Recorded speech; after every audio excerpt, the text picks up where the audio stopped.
ঘড়ির কাঁটায় তখন রাত ৯টা বাজেনি। রাস্তার পাশের ফুটপাতে দীর্ঘ লাইন। কেন এত বড় লাইন? কেনই বা তীব্র গরমে এত লম্বা লাইন লেগে আছে? কিসের জন্য এত অপেক্ষা? লাইনে দাঁড়ানো মানুষের সঙ্গে কথা বলে জানা যায়, তারা শরবতের জন্য অপেক্ষা করছে। কেউ কেউ বলছে তারা দীর্ঘ ২ ঘন্টার উপরে দাঁড়িয়ে আছেন এই লাইনে, শুধুমাত্র শরবতের জন্য। কেন এত লম্বা লাইন? কি আছে এই শরবতে? কি তার বিশেষত্ব? লাইনে দাঁড়িয়ে আছে মানুষ, অপেক্ষা বিক্রেতার জন্য। এই শরবতের রহস্য জানার অপেক্ষায় যুগের চিন্তা। ঘড়ির কাঁটায় তখন রাত ৯টা। অপেক্ষার প্রহর শেষ। অবশেষে আগমন শরবত বিক্রেতার। সাজাতে শুরু করলো নিজের দোকান। উৎসুক জনতার চোখ তখন বিক্রেতার দিকে। দোকান সাজানোর পরে এবার টোকেন দেওয়ার পালা। টোকেন দেওয়া শুরু হওয়ার সাথে সাথেই দীর্ঘ থেকে দীর্ঘ হতে শুরু করলো লাইন। ধীরে ধীরে বের হতে শুরু করলো শরবতের রহস্য। দোকানে হাজির দোকান মালিক মোহাম্মদ হোসাইন সুমন। তার হাতেই তৈরি হয় এই বিশেষ শরবত। তার এই শরবতের নাম দিলবাহার আজওয়া শরবত। শুরু হলো শরবত বানানোর প্রক্রিয়া। ওয়ান টাইম গ্লাসের ভেতরে দেখা যাচ্ছে কয়েক আইটেমের ড্রাই ফ্রুট দেয়া আছে।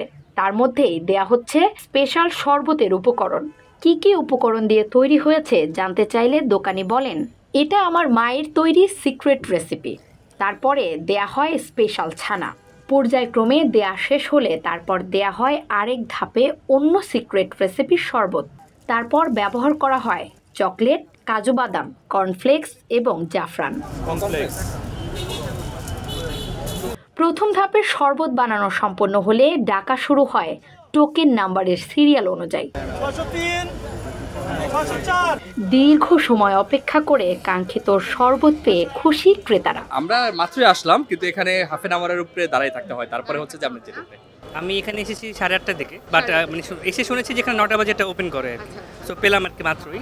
মানে অনেকদিন ধরে আসার ইচ্ছা ছিল, তো ফ্রেন্ডের কাছে শুনছি যে মোটামুটি ভালো, তো খাওয়ার পরে রিভিউ ভালোই আছে। খাবারের টেস্ট ও দাম সম্পর্কে প্রশ্ন করলে ক্রেতারা জানান, আমি এর আগে এসেছি, টেস্ট অসাধারণ, সেজন্যই তো বারবার আসা। প্রাইসটা আসলে ওনারা যে ইনগ্রেডিয়েন্টস ইউজ করছেন সেগুলো তো অবভিয়াসলি প্রাইসই, অ্যান্ড হচ্ছে যে যেহেতু এটার একটা ব্র্যান্ড ভ্যালু এখন ক্রিয়েট হয়ে গেছে, সেটার একটা প্রাইস আছে। সো ওভারঅল আমরা যদি সব কিছু বাদ দিয়ে জাস্ট টেস্ট হিসাবে করি, সেই হিসাবেও ঠিক আছে। আমরা চিন্তা করি টেস্টটা। সো যেহেতু টেস্ট ওয়াইজ হচ্ছে যে এই জিনিসটা হাইপটা আছে, সেহেতু এটা হচ্ছে যে ওর্দি। রেস্টুরেন্টেও এক ধরনের ফিল, এটা একদম অন্য ধরনের এক্সপেরিয়েন্স। দামটা একটু বেশি, আগে কম ছিল, এখন অথবা আপনার চাহিদা অনুযায়ী তো দামটা বাড়তেছে, কিন্তু মান ঠিক আছে। আধা ঘন্টার উপরে আমরা তো প্রথম দিকে ছিলাম, তারপর আধা ঘন্টার উপরে লেগেছে। টেস্ট ভালো ছিল, বাট যদি কম্পেয়ার করি প্রাইসের সাথে, তাহলে মনে হয় যে প্রাইসটা একটু হাই। রেস্টুরেন্টে আপনি সার্ভিস পাচ্ছেন, আপনি এসি পাচ্ছেন, বসার জায়গা পাচ্ছেন, আপনি রাস্তায় খাচ্ছেন, তো আমার তো একটু কম্পারিজন হবেই। রাত ৯টা থেকে শুরু হয় এই দোকানের বিক্রি, চলে রাত 12টা পর্যন্ত।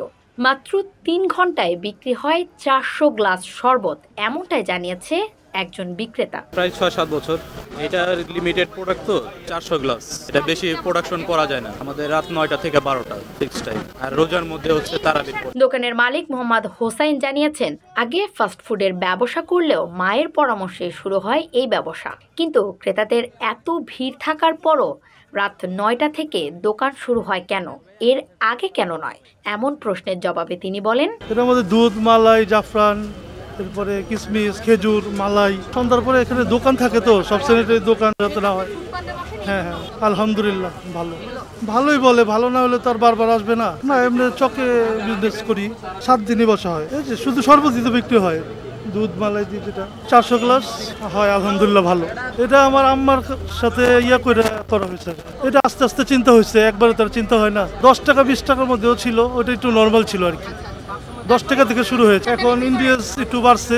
যে শরবত নিয়ে এত কৌতূহল, মানুষের এত ভিড়, সেই শরবত পাওয়া যায় পুরান ঢাকার ছুরিটোলা প্রাথমিক বিদ্যালয়ের উল্টো পাশে। ফুটপাত ঘেঁষে বসেন শরবতের দোকান। দীর্ঘ 7 বছর ধরে করছে এই ব্যবসা। তবে পথচারীদের যাতায়াতে যেন বাধা সৃষ্টি না হয়, সেজন্য সারাক্ষণই তদারকি করতে থাকেন দোকান মালিক। ইসরাত জাহান মনিকা, যুগের চিন্তা।